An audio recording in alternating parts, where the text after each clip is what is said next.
রাজ্যে বিদ্যুৎ এবং পাইপলাইন গ্যাসের মূল্য বৃদ্ধি হয়েছে। এর প্রতিবাদে আগামী 10 জুলাই রাজ্যজুড়ে বিক্ষোভ কর্মসূচি পালন করা হবে।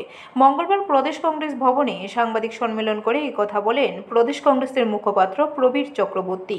তিনি বলেন, এভাবে মূল্য বৃদ্ধি করে মানুষের ঘাড়ে চাপিয়ে দেওয়া কোনোভাবেই মেনে নেবে না কংগ্রেস। মূল্য বৃদ্ধি প্রত্যাহার না করা পর্যন্ত প্রতিবাদ অব্যাহত থাকবে কংগ্রেসের। সাংবাদিক সম্মেলনে তিনি আরও বলেন, সরকারের এই ধরনের মূল্য বৃদ্ধির পেছনে মূলত উদ্দেশ্য হল বিদ্যুৎ নিগম বেসরকারীকরণ করা। পাশাপাশি দাবি জানান, পাইপলাইন গ্যাসের মূল্য বৃদ্ধির উপর থেকে সড়ক প্রত্যাহার করতে হবে সরকারকে। আমাদের তফসিলি কংগ্রেসের রাজ্য চেয়ারম্যান নিরঞ্জন দাস,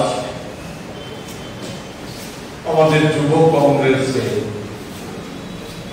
রাজ্য সভাপতি নীলকমল সাহা এবং আমাদের মহিলা কংগ্রেসের অন্যতম নেত্রী সাধারণ সম্পাদিকা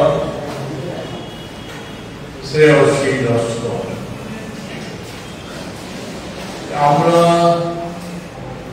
যে বিষয়ে প্রধানত দু-তিনটি বিষয় আজকে আপনাদের দৃষ্টি আকর্ষণ করার জন্য এবং আপনাদের মাধ্যমে রাজ্যবাসী এবং রাজ্যের এই ভুয়া কালা বধির যে সরকারটা, তাদের নজরে নিয়ে যাওয়ার জন্য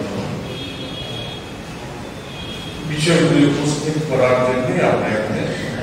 ব্যুরো রিপোর্ট, খবর ত্রিপুরা।